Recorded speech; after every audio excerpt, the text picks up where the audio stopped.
Chapter 5. My first reaction was to laugh. This was a childhood nightmare, a boogeyman.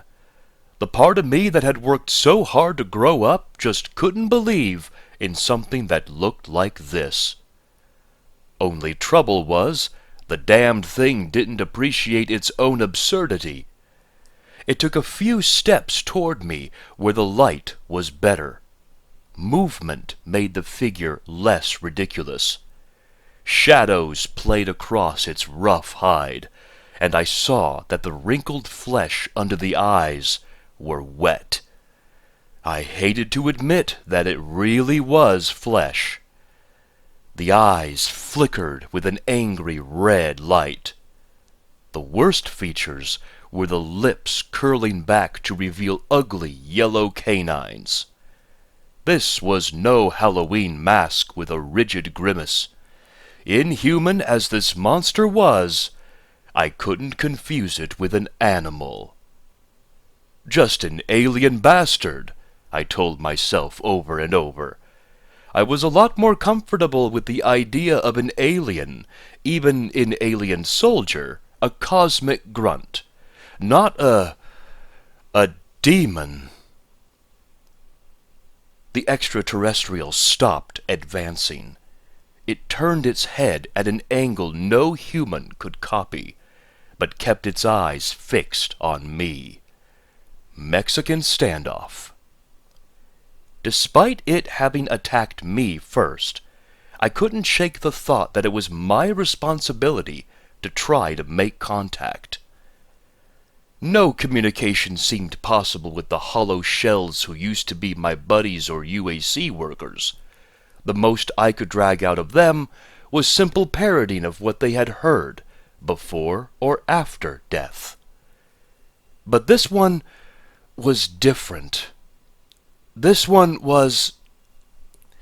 How could I fire up a conversation with an alien demon whose interest in humans seemed purely nutritional? "Who are you?" I asked.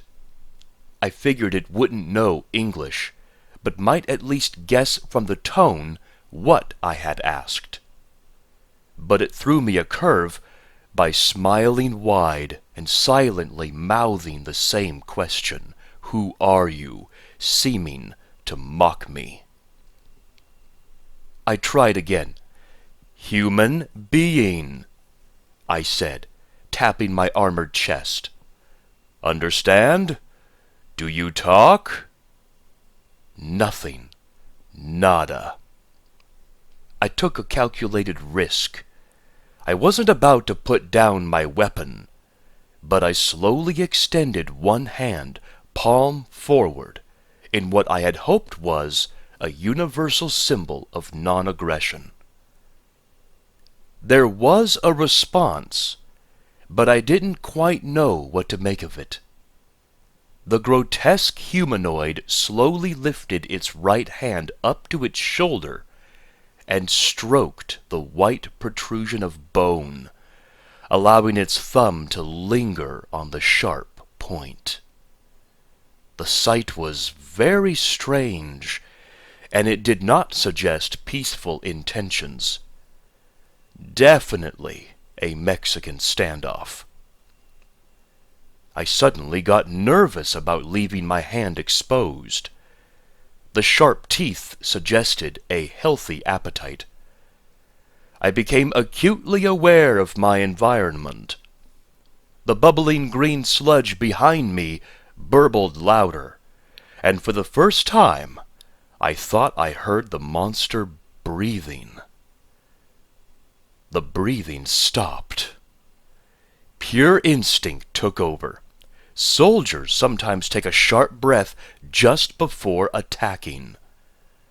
Some hold their breath as the floodgates open, releasing enough adrenaline to turn coward into hero. The monster attacked so quickly I couldn't have gotten a shot off even if my sig cow hadn't jammed. Whatever the thing was, it was not stupid. It charged me, clawing for my throat with one set of nails, while the other hand fended off my bayonet. That was the only good news. If it was afraid of my blade, then surely the alien would bleed if I stuck it. If. I stopped pushing and suddenly pulled with the monster instead of against it. I fell backward, and 400 pounds of leathery skin and iron muscle dropped on top of me and right onto my bayonet. With an inhuman scream that nearly ruptured my eardrums, the demon died, convulsing a few last times before instantly stiffening into what felt like a stone statue. I was mighty damn glad to learn that demons did bleed, at least on Phobos. I was relieved for some reason that the blood was red. I was less pleased to feel the stone weight of the monster crushing me into the floor. Jesus and Mary, did I wish I could turn off the Phobos gravity generator just for a moment. Years spent in Catholic school came back to me. I remembered an old penguin, Sister Beatrice, who was obsessed with the biblical injunction to avoid unclean things. Unclean things. My stomach heaved, shaking the body off me with more strength than I'd ever experienced before.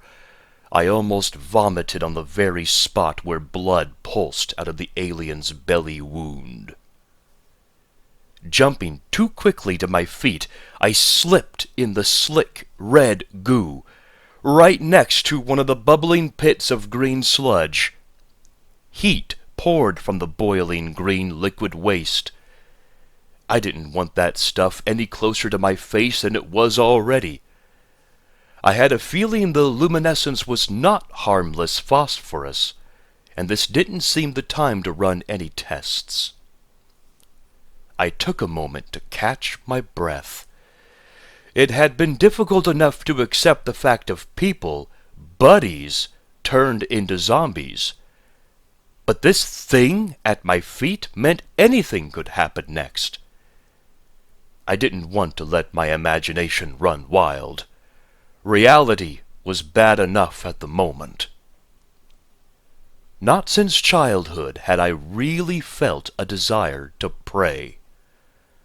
The first monsters of my life had been stern nuns refusing to answer the questions of an inquisitive mind. But now I felt a need for God, if only to have a power big enough to swear an oath on. "I'll stop you," I promised. "Whatever you are, however many you are." It helped to say the words out loud, even if one of the bastards heard me. Hell, they could hear my footsteps anyway. "If there is a God, please, let me live, just long enough to stop these monsters from dropping ship to Earth." The small voice of reason was growing smaller all the time. Scientific knowledge, physical law, like the song says, biggest lie you ever saw. Survival came first, killing lots of monsters.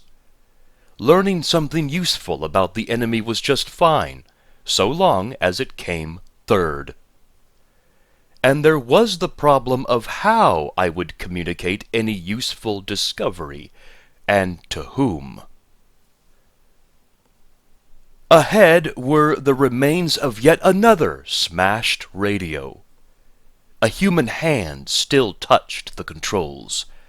The hand was not attached to an arm. The best explanation was that the body probably lay dissolving at the bottom of the pool of green slime. Making my way out of this section seemed the most important move for all three goals, if only to get away from the hot green liquid. The monster had thrown me off. I couldn't help imagining the creature from the Black Lagoon, or Green Lagoon, waiting at the bottom of every toxic pool. If I could meet one two-legged nightmare, I could meet more. And I don't just mean more like the ones I'd already fought. There could be worse things. Anything. What were the laws for monsters? Thoughts of horrors crawling around in the bottom of the radioactive sludge pools gave way to even more unlikely scenarios. How about creatures that could exist outside the domes, in airless space? And if they didn't need to breathe, maybe those aliens didn't bleed either. I made myself stop. If I kept this up, I wouldn't need to be picked off by the enemy. I'd be saving them the trouble. I heaved a sigh of relief to leave the toxic spill room, clearing the jammed brass from my SIGCOW receiver. It made little difference. I only had 2 or 3 rounds left, and nowhere to stock up. As if being rewarded for a bad attitude, there was another collection of inanimate dead just through the doorway, awaiting inspection. For the first time since this nightmare began, I actually felt relief at the sight of human corpses. At least they were human. Not zombies, not monsters. If I'd been more careful, or paying more attention to my imagination, it might have occurred to me that one of the zombies could be pretending to be a corpse. But somewhere in the back of my brain, I had already figured out that the zombies were no-brainers. They weren't about to pull tricks. There was something very reassuring about thinking about things that weren't possible, or at least not very probable. Sure beat the hell out of imagining super monsters that could do anything. As I surveyed the dead men, the damaged weapons, the lack of ammo, and for dessert a smashed radio, I finally understood what must have been going through the minds of these soldiers as their lives were ripped out of them. I understood why they hadn't done the intelligent thing and withdrawn, regrouped, reported. They'd been so overcome with revulsion, just like yours truly, that they'd simply charged into the mob of zombies, monsters, in a berserker fury, killing anything that got in the way. They stopped thinking and started reacting instead, and were cut down one by one. A heavy rumble from behind grabbed my attention. Setting a new record for spinning around, I realized I had to go back into the blasted toxic spill room to check this out. So I did. The latest surprise! When I killed the monster, it evidently fell across a lift lever I hadn't noticed. I arrived at this conclusion because of the large metal platform which finished lowering itself right in front of my nose. Beyond the lift was a brand new corridor I hadn't seen before.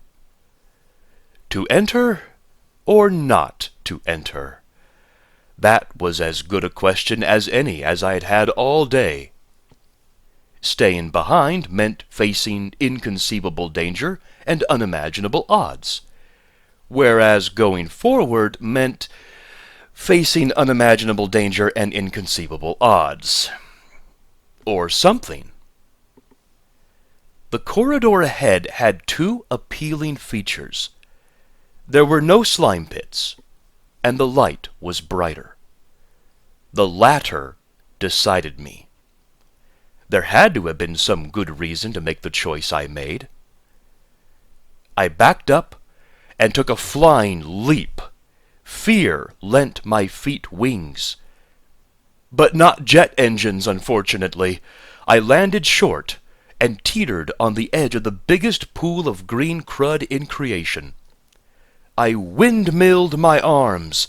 If I hadn't stepped back, I would have fallen back. For a second, all my foot felt was icy, icy cold, as if I'd stepped into liquid nitrogen. Then the pain struck. I tried to yank my foot free, but my muscles wouldn't respond. My leg was on fire from toe to thigh. I lurched forward, falling on my face. My foot was free of the toxin, but I shouted through clenched teeth. Fighting a suicidal impulse to grab my still wet foot, I wrapped my arms around my gut instead. If a zombie or monster demon had stumbled across me then, it could have snuffed me with my blessing. It was minutes before the throbbing pain in my leg subsided. I scraped my foot against the floor, rubbing off as much of the toxin as I could. But my leg swelled tight and angry red inside my ruined boot. But at least, thank God, the pool was behind me. The new corridor seemed antiseptic and clean after what I'd just stepped in. If there were unpleasant odors, they didn't penetrate my visor. I followed the corridor until I came to a room on the right. Something made me hesitate about going in. It wasn't a sense of danger or anything like that. Maybe it was because the door was closed. Mostly, they'd been open. I don't normally credit sixth sense stuff or mysticism, but I've learned in combat that you ignore your instincts at your peril. There are human predator senses that normal civilized life pretty much breeds out of us.